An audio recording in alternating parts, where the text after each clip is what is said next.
Know Thyself is dedicated to the exploration of the most rewarding task an individual can ever embark on, the journey to find oneself.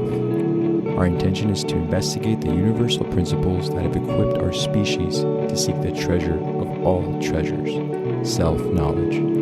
With your host, Daniel Pawinski and Eduardo Manteca, this is the Know Thyself podcast. Awesome. Welcome to the Know Thyself podcast. I'm here with Daniel Pawinski. I am Eduardo Manteca. How's it going, man? It's going well, my guy. How you doing? I'm doing good, man. Doing good. I was telling Daniel it feels like a long time ago since we sat down and did this recording with the podcast, even though we just did it last week. And I think partly is because every time I come back to the 7 steps of alchemy, which is what we're going to continue on this week, I'm like, oh, okay, we broke it down, into every other week. And so I think that might have been the reason. But yeah, we're going back onto the 7 steps of alchemy.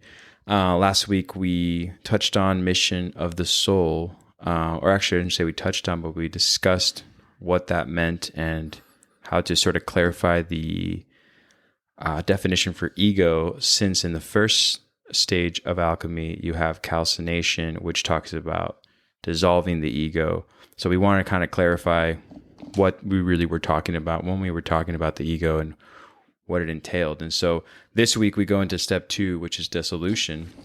And, just like all episodes, we're going to go ahead and, break that down, have Daniel do it as beautifully as he does, and sort of really bring up some examples of what this stage entails when one finds himself in dissolution. One finds himself in that process of, mixing in with the solvent, or mixing yourself into this process, and I do find it interesting, water is life and there should only be love in life. And so this process is fascinating if you don't just get caught up into it. So we're going to just describe what that means by getting caught up into it. And I'm going to stop right there and give it over to Daniel. And then we'll just go ahead and go on a nice rant about dissolution. I love it. No, great intro, man. I think that's a perfect way. And I like how you brought up the aspect of kind of what we spoke about with mission of the soul, because really what we were dealing with there was kind of the distinction again against that true ego, right, and the false ego, right? That tyrant king and that false ego that really kind of mistakes the power of that life force energy for itself. Mm-hmm. And we kind of see the narcissistic, childish, selfish tendencies that kind of come from that. And that is what we burn away in the first process of alchemy, right? Which is calcination. We're burning away that false ego. And what we're going to be doing today is we're just going to almost take it to the other hemisphere of the brain. So that first one is really that left hemisphere. You would call it a solar operation, which would make complete sense, because what are we dealing with? We're dealing with the fire of concentration to actually burn away those blocks that are within us internally. And we're burning them away. For now, what we're going to do is, from that dust that's left over, we're going to find the true essence, and we're going to dissolve it through dissolution in the waters of life, like you were saying, So it's really almost a play between the father and the mother, right? The sun and the moon. Question I had for you. Now, is this a masculine energy or feminine energy when it comes to the process of dissolution? This is going to be feminine, because we're dealing with water, right? So dissolution is going to be dealing with water. And really what we're going to be doing is almost putting it into that womb of rebirth, so we can have that birth of the lesser stone after step 4. Because remember, the first 4 steps, we're dealing with the elements. So we start with the fire and we move with the water, and then we're going to go to air and earth. Mm-hmm. And we're dealing with the in the term of as above, so below, we're dealing in the below, right? Because we're going to go through this process of perfecting the self on this realm, and then we climb that ladder up, and then we make sure we come back down, because that's the whole process of alchemy. You don't just take this spiritual enlightenment and live in the clouds. You take what you learn from the ethers and you bring it down to earth to spread out. Right. So yeah, we're very much dealing with that mother aspect. So the goal of dissolution is really to immerse and dissolve that lower ego into the waters of unconsciousness. And that's exactly what we were kind of looking at. It's those emotional waters. So it's what the alchemist, when they used to hide this in their manuscripts, they would call this the water that does not wet the hands. And what they're indicating there is because, again, when people are reading this, it was meant to be like a physical operation. It was only if you were in the know, you knew that this was actually a spiritual process. So when alchemists talk about the water that does not wet the hands, that's the emotional water that's internal in us, right? Those are our moods, our emotions, right? That's why we're controlled by the moon, right? And we're very influenced by that aspect. And that's what they were kind of talking about when they talk about that the water that does not wet the hands. And you'll see this if you're ever reading ancient alchemist manuscripts. They speak about this. And really what we're doing is we're kind of revealing the most concealed and hidden aspects of the psyche, right? So we're kind of letting go of control and really almost kind of allowing ourselves to feel and not hiding from emotions, because what we're going to do in this aspect is what we're really handling is in calcination, we break up those blocks, right? We break up those blocks with the fire of concentration.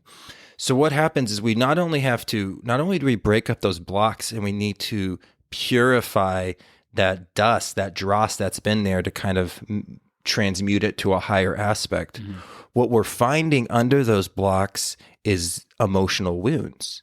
Okay, so now those calcified blocks were created from a root, and the root is an emotional wound. Okay, so what we're really doing now is we're going after the root of the problem. And this is why it's so important to go from the process of calcination to dissolution. And sometimes people just do the process of calcination, and they're very good at being able to focus, and they're very good at concentrating their minds, and they can break up these blocks. But the problem is they don't continue into the place of healing the spots, the wounds, right? And what happens is those blocks just started collecting dross again because you didn't heal it. Yeah. So what we're doing is not only are we breaking up the blocks so the energy can flow and the life force can flow, we're taking those healing waters and we're going to actually heal the damaged roots. Okay, those emotional trauma, some emotional trauma that we're aware of that really happened to us, some emotional trauma that was perceived, and some emotional trauma that happened maybe in our foundational years that we're actually not consciously aware of. Okay, so you're dealing with a lot in the aspect of dissolution. If calcination is all about thoughts, dissolution is all about feelings. It's all the feels. It's the moon, right? So it's much different than a process where calcination is a very active concentration. This is going to be the dissolution. Like when you get into the meditative techniques, this is actually what people are a little bit more familiar with when we speak about meditation, because it's not like this concentration like we spoke about with the roasting of the cinnabar, right? Which is that active meditation where you're watching the cinnabar roast and you're collecting that life force that spews out of it. This is more of a healing thing. This aspect of the alchemist meditation is going to feel more natural to most because it's more of a passive, emotional, being calm with yourself. And you almost do this process, and we'll kind of get into the actual meditative process in a minute, but it's more of like taking those healing waters in and letting them flow through you and then breathing out what you want to release. So is this why there's like an affiliation to sort of the dream and visions and so forth? Yeah, and absolutely. And when you break up those blocks that were there from calcination, because think about those blocks in calcination, if you've never gone through that process, those blocks have been there for so long, right? So when you break up those blocks, think about all that life force that was trapped in those blocks. They could have been there for years. And so they're released now into your emotional system. Right. They're going to rise up, and your consciousness is now going to become aware of them. And sometimes it's in our waking consciousness, but again, dissolution does really deal with the dreamscape. We're going to start seeing those symbolism. Our dreams can go vivid in this aspect. It could be a very emotionally traumatic time as well, because you have to re-experience all these really tough emotional experiences, but also it could be very euphoric because it could release energy that you forgot that's in your DNA that kind of ties this all together. And there's some beautiful stuff that can kind of come up that's been blocked by that dross of calcination, right? But that's what we're dealing with. So yeah, it's very much in the dream state. It's very much that right brain and that intuition. And we're dealing with the emotion aspects, where the calcination is such more of a physical kind of focus. Yeah, right? I like what you're saying in regards to, since this is a more of a feminine energy. You can actually like allow for the time to sort of let in that emotional blockage that was once there, like actually let it flow and let go, and so that way you can sort of get through the process that you were supposed to go to anyways. Because like one thing is, I know that the water helps you to let go, but it also releases all those old infrastructures you might have had, right? Yeah. And so I know that one thing I should have said is it's the process of this purification that will continue, that we're not out of yet. It's like kind of hard for us to, there you go, man. Just give Daniel a pen. You might begin to find your ground, but like, it doesn't mean you're out of the woods yet. You know what I mean? Yeah. Yeah. Oh, and that's so important for these entire four steps, right? And again, people just do this calcination or they do this dissolution. But if you don't do them in the order and you don't do them side by side, you're only doing half of it. You could do emotional healing, but you're not healing your thoughts. And then the other aspect is you're healing your thoughts, but you're not healing those emotions, right? So that's why people get stuck in a pinball aspect and they don't really kind of make that transition. And it's very, very important in the aspect of really creating that greater stone, the philosopher's stone. Right. We have to kind of continue through this process. And that's really what we're going to see. And again, you talk about the releasing of energy, and that's exactly what you're doing. What happened is you just used concentrate, you just used fire to break up all those blocks. Well, that dross is still in your system. Exactly. So what we have to do is now we have to bring that dross up to the surface because it's been in the subconscious. So we are not aware of it. So what we're going to do is through this process, you actually raise that up to put the light of consciousness on it to push out. And we're going to see that in the filtration. But you can start getting rid of this dross. This is why in the aspect of dissolution, you are heavily suggested to have a cry session. Because that's what alchemists used to think that cries were. That's the breaking down of calcified emotions, and it's releasing. And you could see the salt of the earth leaving the eyes. And they felt that that was a very important process. And again, modern day psychiatry says the same thing. They say, one of the big processes with us as adults that we become so calcified is because we're taught not to cry, men or women. You know what I mean? It's not just a men thing. Like even females have female adults can have trouble crying. And then you wonder why kids are so light. Well, when a kid's having a trauma and it's a problem, they cry it out. That doesn't just build up inside them. But what do we do as adults? We just let that sit inside us and it becomes calcified, right? So that's what we're seeing. So in this dissolution aspect, it's really important that you bring up those emotions to be recognized by consciousness, because if you don't know about it, you can't heal it. Exactly. And that's what's really important, because you have to actually take this through. And one of the processes that you do in this is, just like in calcination, when you're roasting the cinnabar, you think of a thought that might have been embarrassing. Maybe when somebody took advantage of you, you're not hiding anything. You are reliving it, and you're using that fire of concentration to burn that cinnabar to get the trapped life force that's within that thought pattern that's been negative.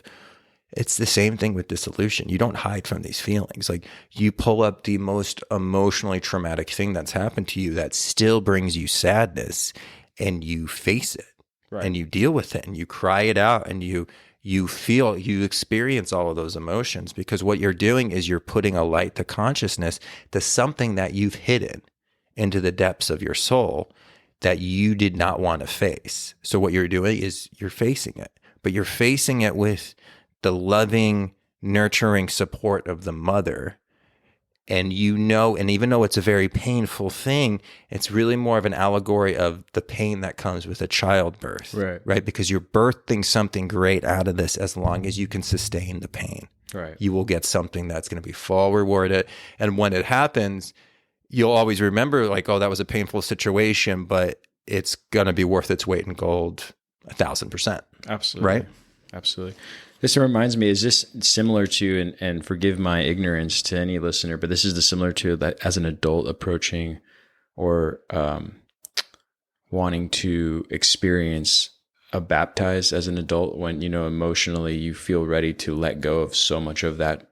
We'll say in this case, it's dross, and they go and they do it and they come out of the water and they're just like relieved of so much, because realistically what they've done is just like let things surface up and then let it wash away. Mm-hmm. But I know people have had these kind of religious experiences, and some of them don't really understand what they've just allowed themselves to go through. Mm-hmm. They may not even have been a religious person who went through this. Is that sort of the same thing when spiritually speaking? I mean, internally? Oh, I mean, well, what is the baptism? It's a rebirthing. Right. You know what? That's why we do it in the water, because that's where all birth happens, is in the water. Right.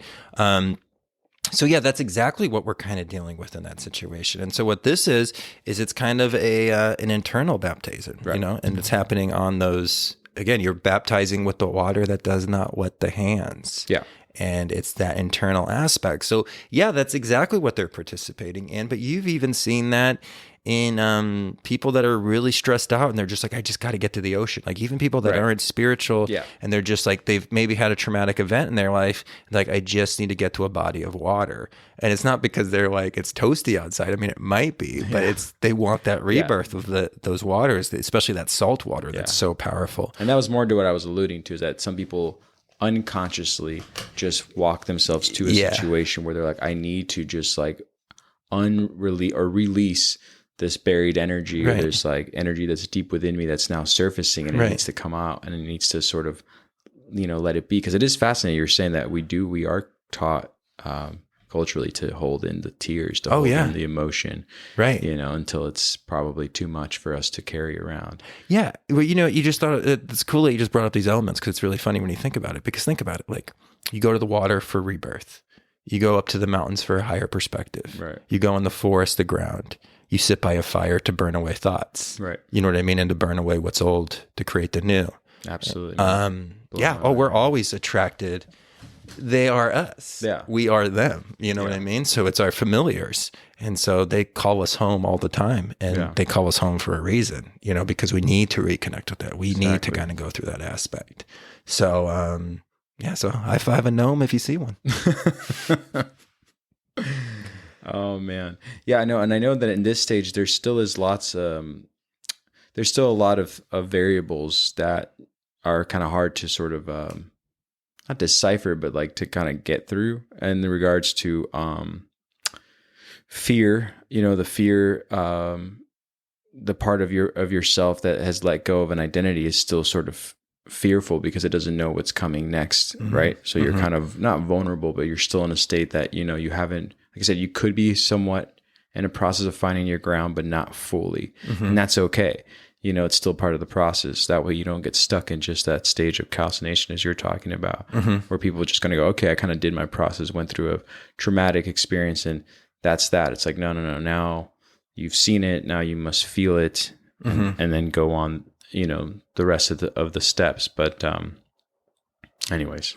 Well, this is, again, we're not done with the crusade against the lower ego. Right. Okay, it's a jihad. It's a holy war that is happening internally inside of you at this point. Right? So in calcination, what we're doing is that lower ego is very much like almost like a narcissist, almost like I'm not saying we're all psychopaths, but it has the aspects of being a psychopath.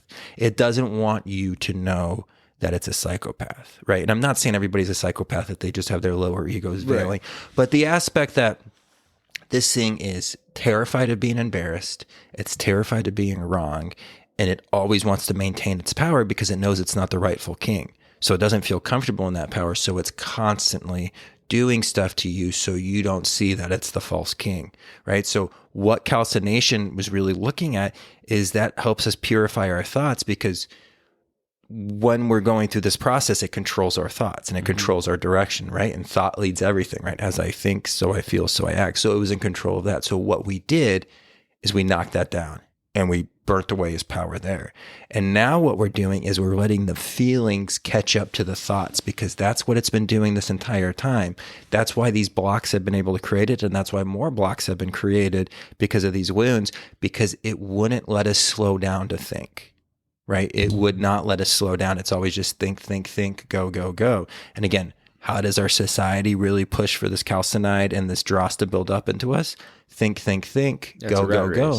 It's a rat race. And, oh, did you look at your phone? Did you check your Instagram? Did you check your Facebook? And you're like, who checked your Facebook? And you're like, oh, never mind. Check your other one, but like, that's the aspects that we're looking at. So, really what we're doing in this dissolution is letting the emotions catch up to the thoughts so we can think, feel, act rather than think, think, act. Because that's what the lower ego, especially if it's controlling the thoughts, it's think, think, act.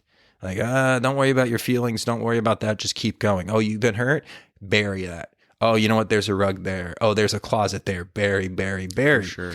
What the problem is those wounds, when we just bury them, they don't get healed. So what happens when we attract dross into our life, it starts to build up in those wounds, like almost like a cave, right? And then they get blocked. And then the more that comes there, the harder it gets. And then soon you have a huge energy block. Absolutely. And it lowers your energy, lowers your life force, lowers your vitality, lowers your expressions for emotions, because even the waters are getting blocked, right? So when you break up these blocks of calcination, you do have the breaking up of a dam. So it is like an overflow of emotion. So a lot of times dissolution is overwhelming. It's a wave. It's like, it's intense. It's intense. Exactly. You know what I mean? But it's such an important process because we're healing the father and then we're healing the mother. Yeah. And it's getting us ready for that rebirth. This stage does offer some kind of, not some kind of, but it does offer momentum, right? It offers like for us to just kind of keep going. If you understand that this flow, it has a direction. It really does, and it's not something that you should really, hesitate to be on a journey of this like emotional flow, this emotional stage that you're in can make you feel, like I said, not vulnerable, but to the ego weak, as you're saying. It doesn't want to be embarrassed. It doesn't want to be seen as weak. But it's so good for you. You know what I mean? Mm-hmm. As you were just saying. Anyways. Well, no, you're right. And again, we've used this term a couple times, but that if we don't go through calcination, we are, again, giving life force to Frankenstein's monster. Yeah. Right. And we're pushing a life force. All of our life force is going to our personality, or that personality that's been created for society. Right. It's not our true self. It's not the true ego. Right. We are animating something that is not us. It might physically look like us, but it's not the true essence of us. Right. Right. Well, in dissolution, what you're doing in dissolution is you're taking care of the wild emotions that you haven't taken care of.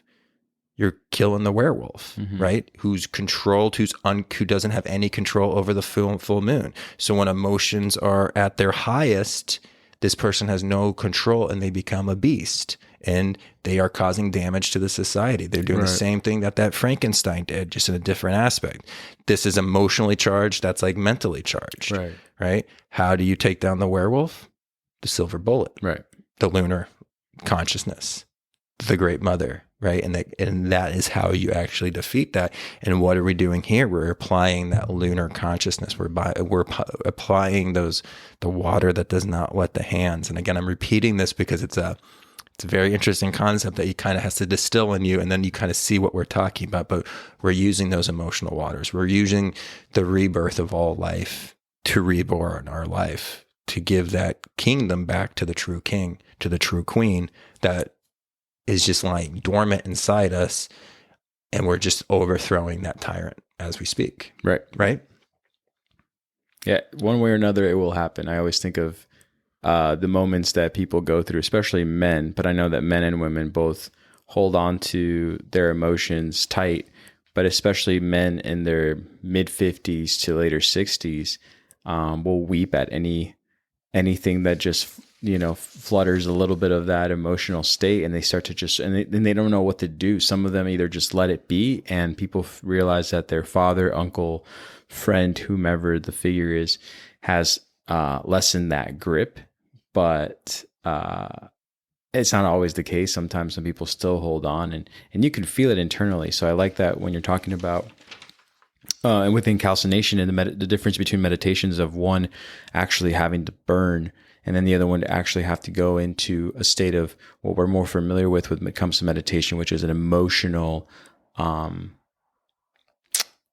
female aspect to ourselves, to sort of forgive ourselves for the day that we didn't intend, or the mistakes that we might have made, to be pardoned.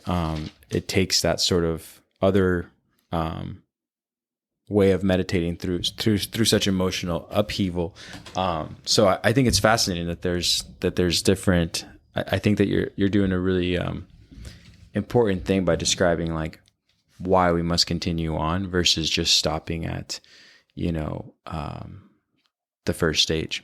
Right. Yeah. No, I completely agree, man. And this is why it was so important to do the 7 stages. And this is why the 7 days of creation, this is why the 7 days of the week, right? The 7 musical notes, this is all what this has all been alluding to. And, that's really how you validate so much information, is you look for its correspondences. Where have we seen this in history? And then you're like, this comes up in every culture. And you're like, well, it comes up in every culture. It might be important, and then you start breaking into it and you're like, oh, it's the most important. You know what I mean? Because it's the process of transformation.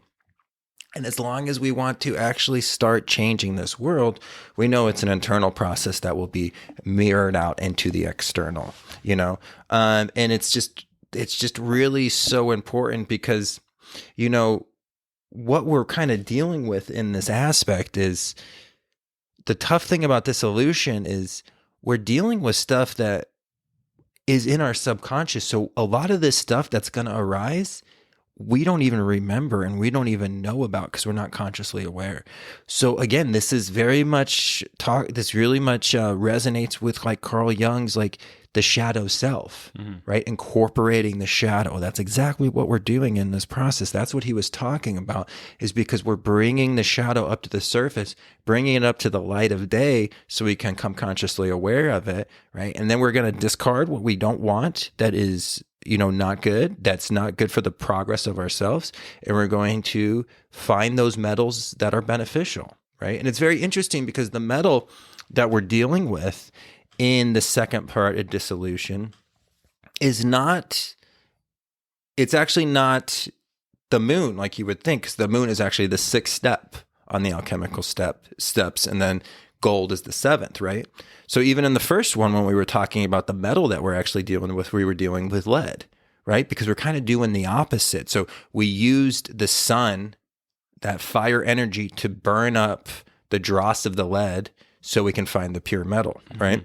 So now what we're doing is we're using the dissolution of the water to find that Jupiter, to find that tin, right? And what is that going to do? Well, Jupiter is all kind of about higher aspirations. Jupiter is about, being grateful and being generous and being jolly, right? Well, this is what the emotions that you're going to try to get, this is what you're picking out. Because remember, the dross is the dross. That's the fake, right? That's the material. That's the appearance of reality. But what we're doing is, we can't forget the idea is that we're mining metals here. So we got the lead out of the situations, the pure lead, right? And now what we're doing is we're getting the pure Jupiter. And when your emotions are sound and you actually have control of your emotions, you're able to become more generous. You're able to become more jolly because you're happy internally, right? So that happiness comes on the way out. So this is the metals that we're collecting on the way. Yeah. And that's very important because through this, where there's always going to be dross in every step. And what you're doing is, like we were just talking about with like the 49er, right? Who's pan mining on the metal. So in that first process, we're looking for lead. And the second process, we're looking for Jupiter. And so why we need to kind of talk about this, and it comes really, this is what we're really going to focus on in the last couple steps, is like finding that silver and finding that gold. But the thing is all of these metals add up to the creation of alchemical gold, which is the combination of all these metals, right? Your quantity of metals, though, differs from everybody. So some people to get alchemical gold are going to need to accumulate a little bit more lead. Some people who are trying to accumulate gold are going to need more tin than they're going to need lead. Some people are going to need more mercury. Some people are going to need more iron, right? Just like we have an astrological makeup that's almost as complex as our fingerprint and as unique as a fingerprint, it's the same thing with the alchemical process, okay? So we all have a key, right? But my key does not fit your keyhole, and your keyhole doesn't fit my keyhole. We have to actually formulate the correct key to unlock that door into higher consciousness. Mm-hmm. So as we're going through this process and as we're collecting these metals, again, it's a very independent process because I might have to collect more Venus. I might have to correct more, why can't I think of the Venus metal right now? Copper. Than you do in your life to complete you. Yeah. Because it's all about that completion of making you like that alchemical man or woman. And that's the balancing up of your metals, right? Or maybe because you might have already came into the world with a lot of that Venus metal already purified. Okay, so you collect the metal and then you might have to purify it a little bit. But either way, it's that accumulation of metals. But it's such an independent process. The makeup, I should say, the quantity that you need is an independent process. But the actual operation in the 7-step process to get your key is the same. Wow. Does that make sense? Yeah, no, absolutely. Okay. So it's just one of those things because, again, that's something that gets lost on modern alchemists. They don't really understand how the ladder of heaven corresponds with the alchemical process. And it really, really does because it goes from lead to tin and it makes its way all the way up to gold. And sometimes that gets left out of the conversation. Now, old occultists, that was like their main talking point, where new alchemists really are based off of like psychoanalytical information, and they're really talking about the process of freeing up the metal, but they don't really talk about the metal you're freeing up. Right. Does that make sense? So you use the moon energies to free up the tin. Right. Okay. It's always like, using the opposite to attract the other. It's very interesting, but it's part of the process. So it's just something to kind of cover because we are going to talk about those metals even a little bit more further as we kind of get to the 7. And it really comes important when we're dealing in the celestial with like the silver and the gold and finding those metals. Cool. But that's kind of what we're teaching about there. But again, this idea of dissolution is so important because we have so much that is buried in our own darkness. Mm-hmm. And if we don't uncover it, it just sits there and it's just going to keep building up dross. Those places that we did such hard work to destroy in calcination will just start reaccumulating that dust and it will get hardened and hardened and hardened. And before we know it again, we have a bunch of, intellectual blocks, I guess you could say. And we have a bunch of emotional blocks, right? And the energy's not moving through. Right. And we'll have to start the process all over if we don't continue it.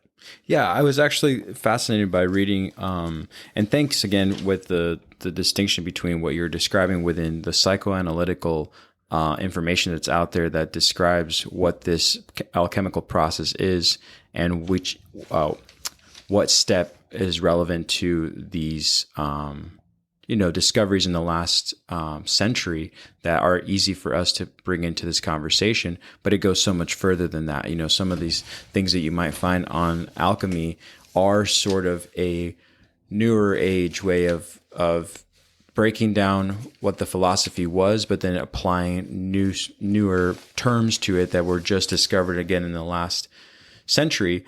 So I like that you're going even deeper as to describing, to not forget the metals from what they stem from, or even like the planetary correlation to what these steps are, because I feel like that's easy to do.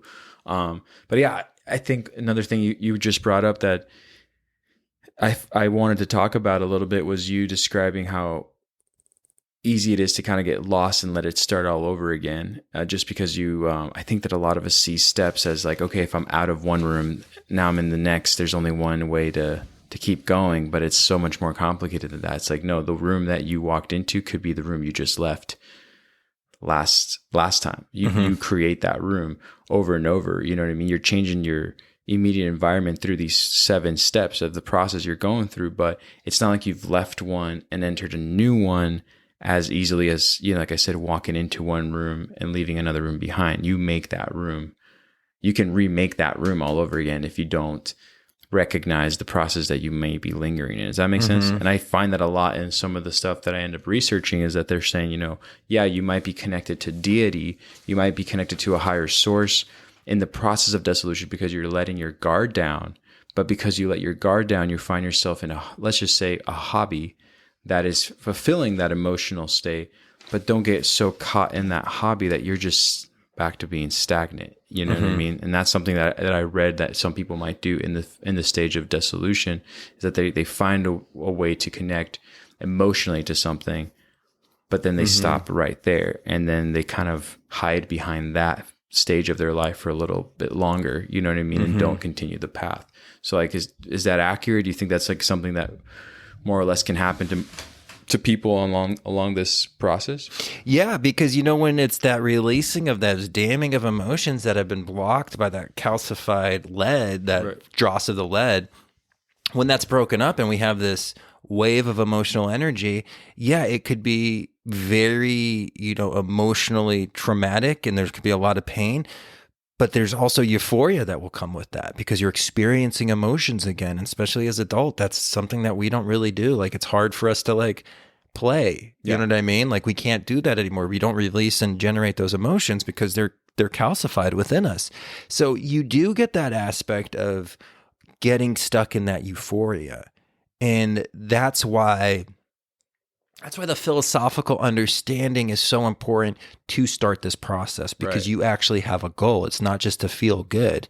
No, you want to take yourself to that spiritual consciousness to try to get to Christ consciousness. Right. Like, you're trying to climb the ladder to heaven. You're not just going to stop in the game room and be like, oh, but there's a pool table. You know what I mean? Right. Like, you might start to feel some emotions again, and that's fantastic. But there needs to be that leap of faith that, like, if I'm feeling great now, imagine how great I'm going to feel when I really tap into a universal source and I really start feeling this world. I'm just feeling myself for the first time, but what if I open up these receptors to feel even more? And that's what's going to happen on that process. It's still going to be challenging. It's still going to be a challenge. We're never going to say that it's not going to happen.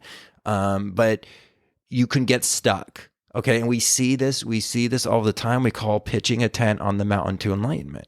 And unfortunately, we see it in some New Age movements. Again, there's so much good stuff that's coming out of the New Age movement. There's just some stuff that pitches a thing on the mountain, and sometimes they pitch it on calcination. Sometimes they pitch it on dissolution, right? But this is why the alchemical process is time tested, because it's like, no, you got to keep going. Exactly. You can't stop here, because that's not the goal. No, and I like that you use the analogy about pitching a tent on the mountain, because that's what I was going to say is always remember that whatever it is you do find along the way, whatever stage you're in, that you're trying to add to or get to the aggregate, or, be part of the aggregate. You're trying to get to that higher self for everybody, not just I, but for all of us, and to be part of the oneness that we come from. And that oneness, as we've talked about this on the podcast before, is found in the things that you do. So if you find that this hobby of yours, let's say playing an instrument, connects you to that oneness, well, like,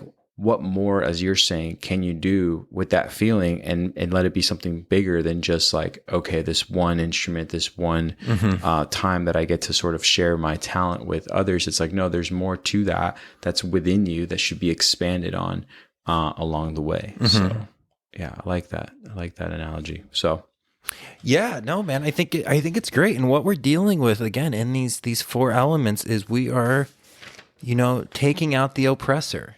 And that's what the dross is. It's the oppressor. Again, when we got the name Satan, comes from Satan, which is an Islamic word. And it doesn't mean so much the red devil. It just means the oppressor against your higher self.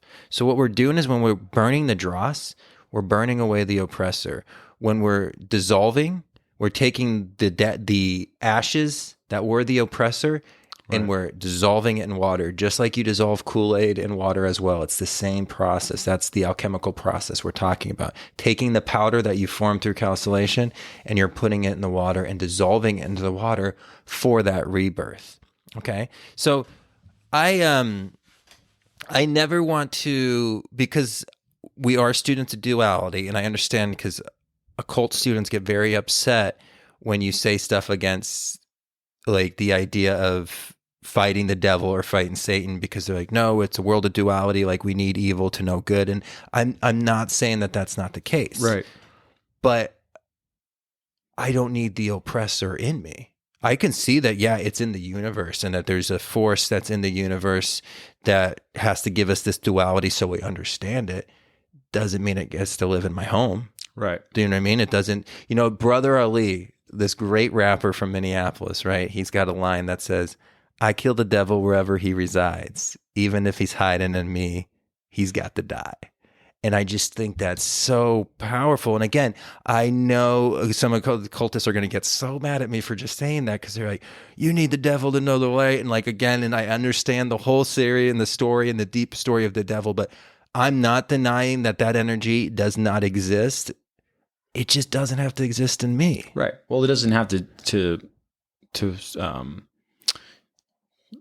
lay such a foundation into you, or like put its roots into you. You know what I mean? Right. Like, that's what I'm saying. It's fine that if you have it there, because I mean, obviously you need those oppositions, and we always talk about walking the middle path. Mm-hmm. But one of those oppositions, or one of those, one of the two doesn't have to.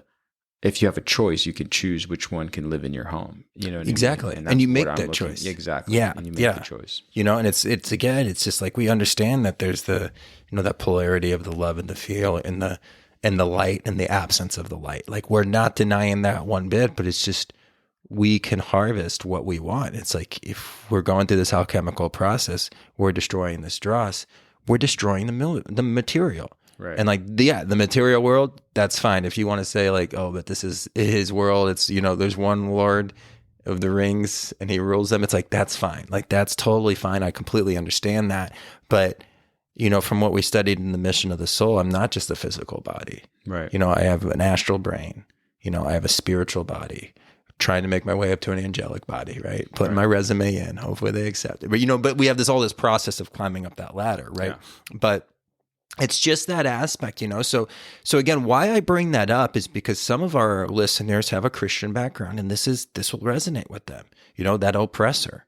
A lot of people who came up in more of like a traditional religious study understood that idea of the oppressor, and the oppressor is just what's keeping you down from becoming your best self, right? Like we spoke about it in the beginning, like a sin, that was an archery term for the amount of angle that missed the bullseye, right? That sin curve is that angle you were off on your bullseye. You either undershot it or you overshot it, right? And you just didn't hit your mark. Right. And these are the things that are getting us not to hit our marks. It's these mental and it's these emotional blockages. So Absolutely. That's what we're working through. Absolutely. No, I love what you're saying, man. I mean, it's the same idea with having fear and living in fear. It's good to have fear because it keeps you in check in order to live another day, to succeed through this process that we're all going through right now. And, if you're fearless, you might find yourself in a situation where you are no more. And then you're pretty much, extinct from this reality, that is. But living in fear is just as bad, because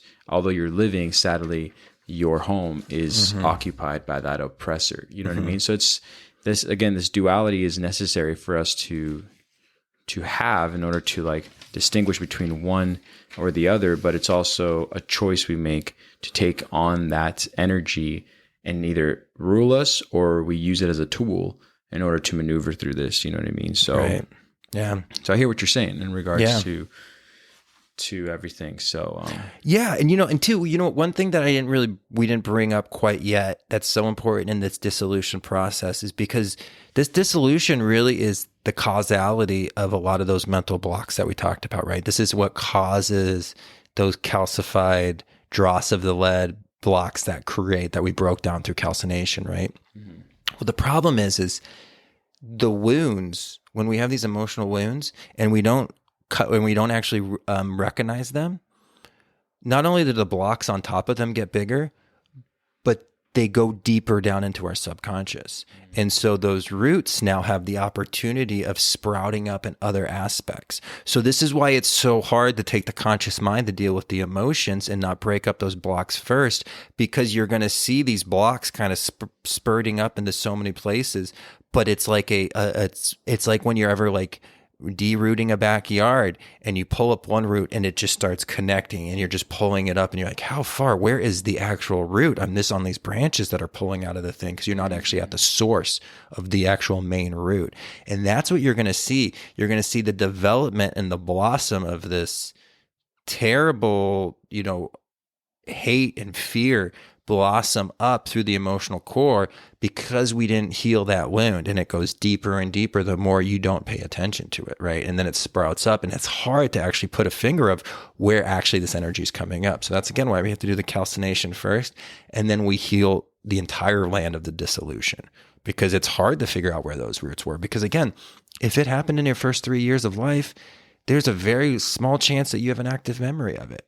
And again, when we talk about psychiatrists, sometimes, through the process that they're taking people through, they will bring up a memory that they were older than 3 on, but completely blocked out of their mind.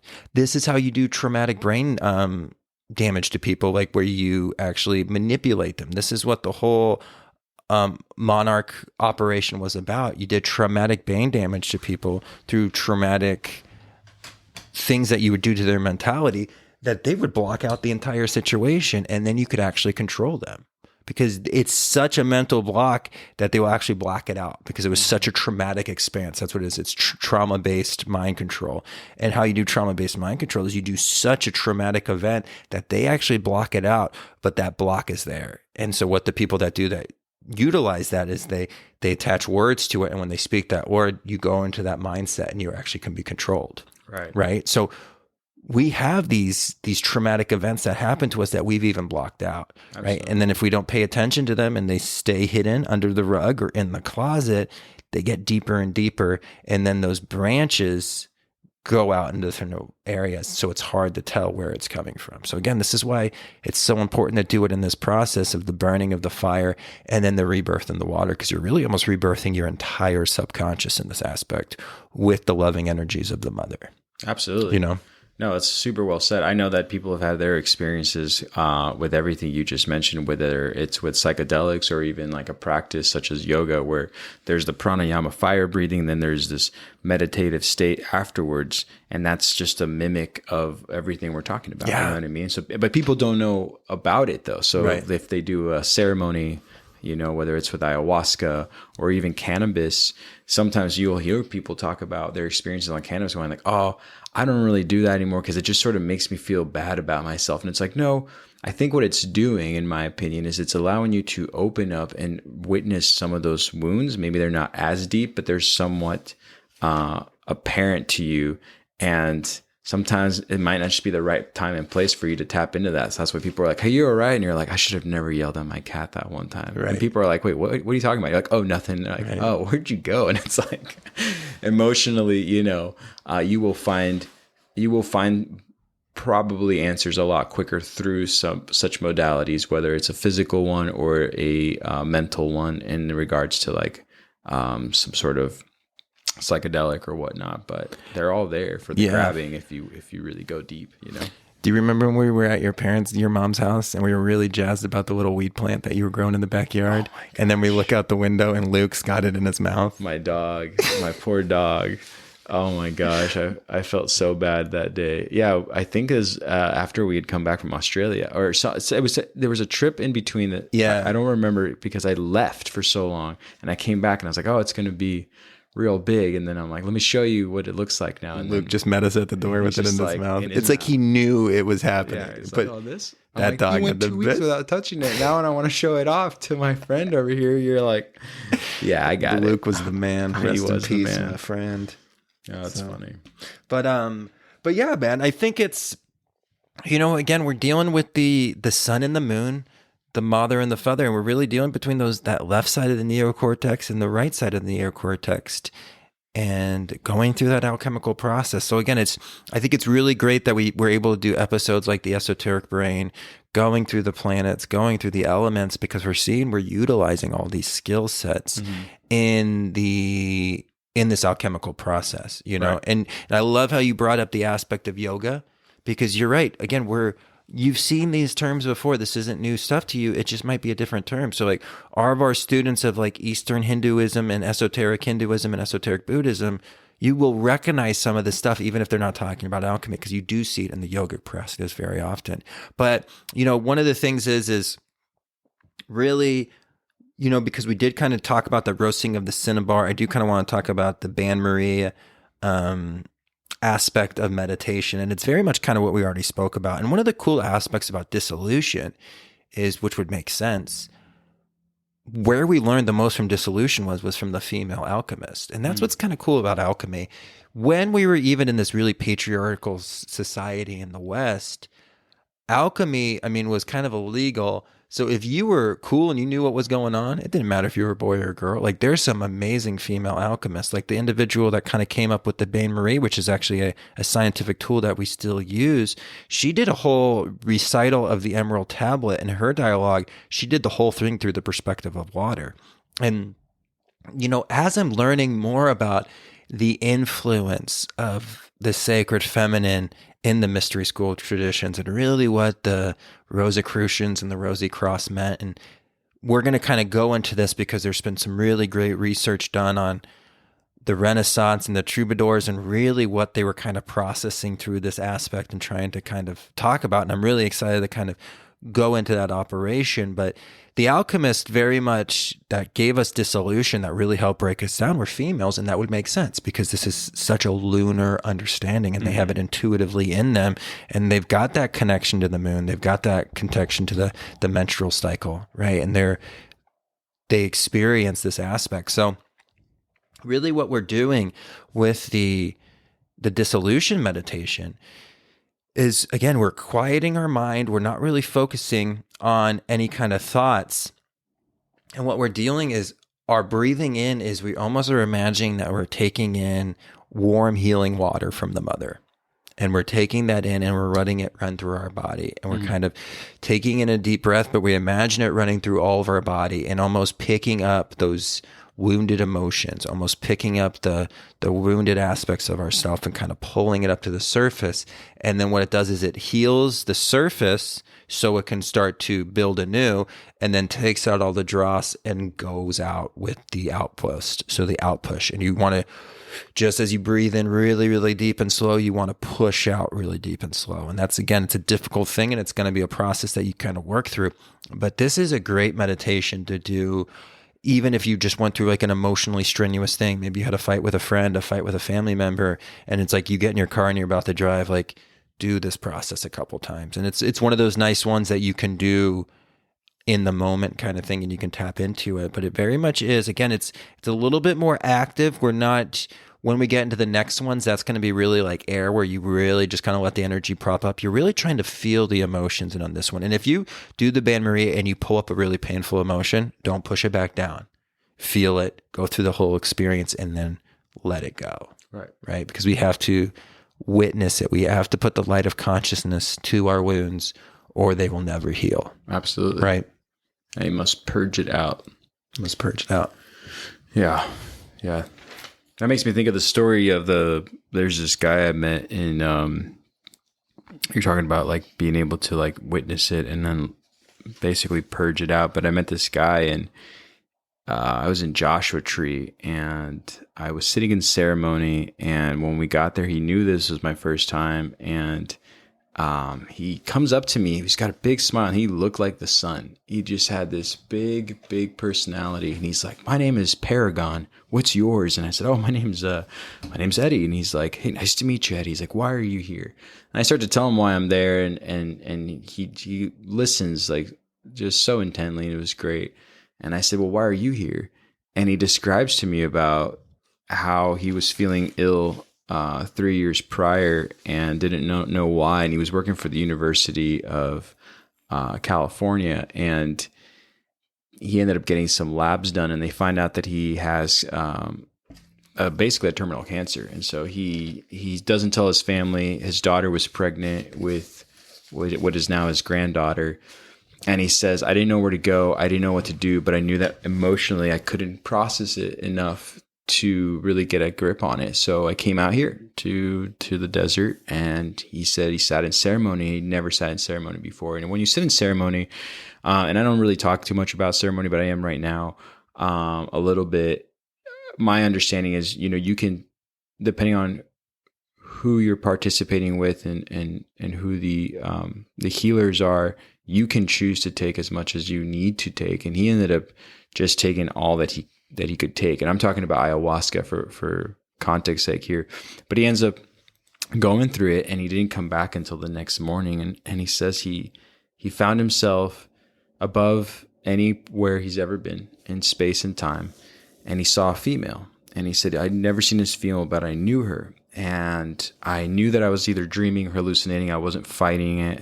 But I wasn't like also in this state of just awe where I can't control myself. And all she did is point at my chest, and I just didn't know what she meant because she wasn't speaking. So I look at my chest and I see sort of like block, this sort of like, sort of what we're speaking about in the process of calcination. But internally, he said, I see this thing kind of coming out of me, and I just grab onto it and I start pulling.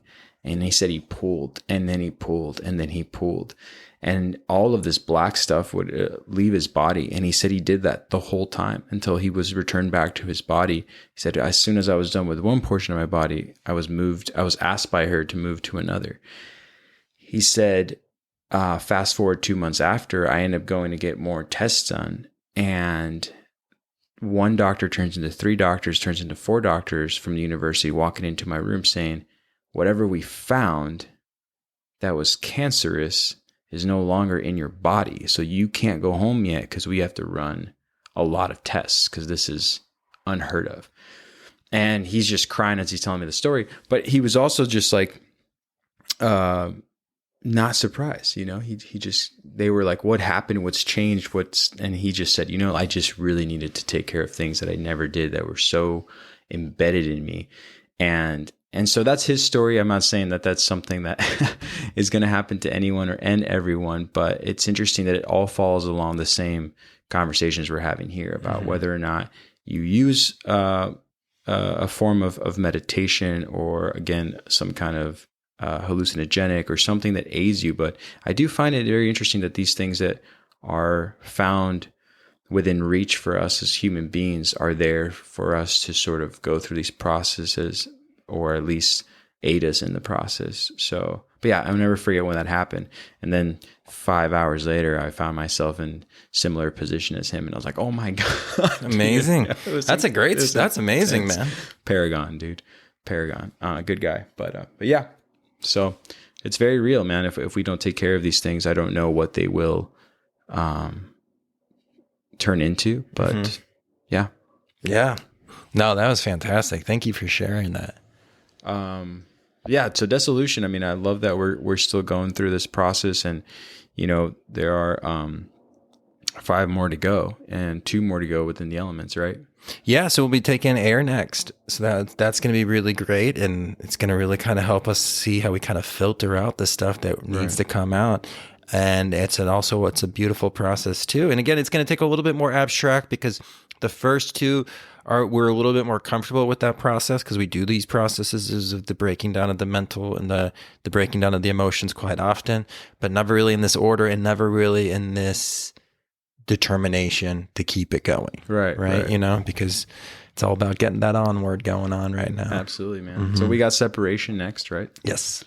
And but next week we'll end up, like I said, breaking up these 7 stages every other week. So we'll end up coming up with a different topic that will allude to most of what we discussed in Dissolution and still within calcination. So that way we keep sort of this information going, and hopefully delivering it straightforward as we do our best to do that with all of this stuff. But I love that you brought up, I had no idea about the history with female alchemists.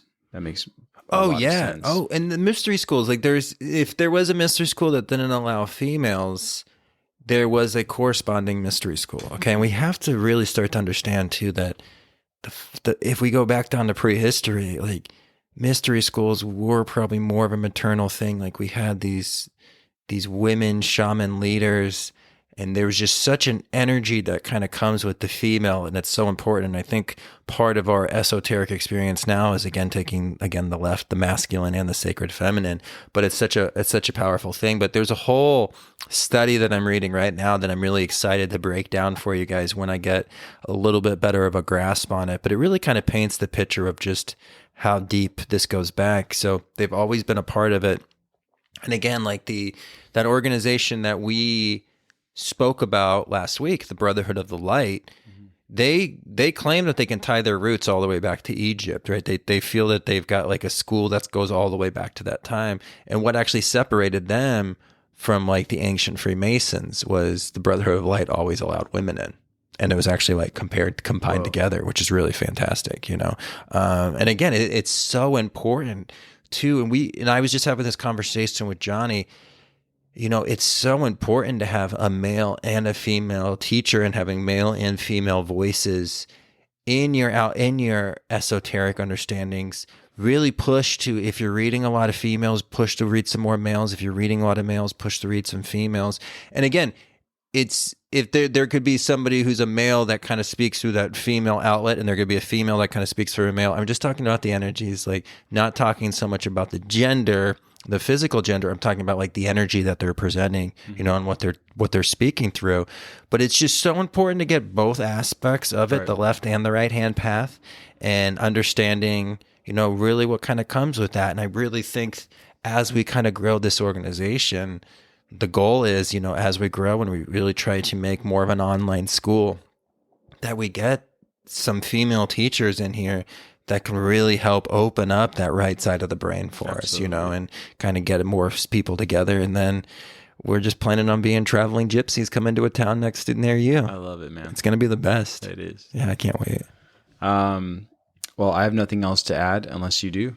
No, I think we're pretty good on this one. Cool, man. Well, then, until next time. Until next time. All right. Breakfast is the most important meal of the day. Not only does it give us the energy we need, it also gives us an opportunity to make a positive environmental impact. Earthling Food Company originated from the simple truth that what is good for the body is good for the planet. They create delicious, plant-based food that lifts us up rather than weighs us down. That's right, you will never find preservatives, refined sugar, oil, animal products, gluten, or any other crap that is environmentally destructive. Only the good stuff. Would you like a hearty granola that is both delicious and healthy? What about something with zero cholesterol or an alternative to scrambled eggs? Earthly Food Company has you covered. They are a brand new husband and wife startup, so check back regularly for new products. Greg and Jen have been listeners and supporters of the Know Thyself podcast since our very first episode. We first collected on a philosophical conversation, and then through the conversation learned about this really exciting new project that they were creating, which is a organic, amazing granola that they want to share with all the listeners of our community. Artisan granola and seasoning make a great holiday gift. Visit earthlingfood.company. That's earthlingfood.company. Did you say earthlingfood.company? That's exactly what I said. To order online and use the discount code Know Thyself. That's one word, Know Thyself, for 15% off your purchase. They are also offering free shipping on orders over $70. So, order online today. I would do it like right now.